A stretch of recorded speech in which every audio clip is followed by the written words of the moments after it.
এই মুহূর্তে আমি আছি বরিশাল 30 গোডাউন। শহরমুখী মানুষের প্রশান্তির একটা জায়গা এই 30 গোডাউন।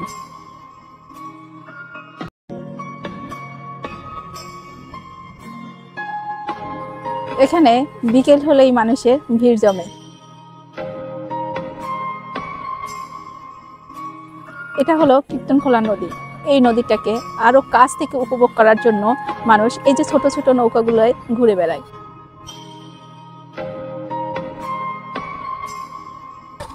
এই অপরূপ সৌন্দর্যে ঘেরা জায়গাটা উপভোগ করার জন্য ছোট ছোট টুলের ব্যবস্থা করে দেওয়া আছে পুরো রাস্তা জুড়ে।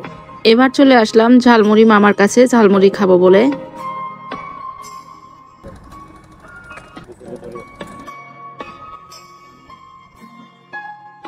যে জিনিস দেখতে সুন্দর না সে জিনিস নাকি খেতেও মজা হয় না, এই কথার প্রমাণ আজকে পেয়ে গেলাম। ঝালমুড়িটা দেখতেও সুন্দর না আর খেতেও মোটেও মজা না। এভাবে সুন্দর করে যদি আমরা ঝুলিয়ে রাখি তাই দেখে কি না খেয়ে আসা যায়? এইখানটা পুরো জায়গাটা জুড়েই খাবারের আয়োজন।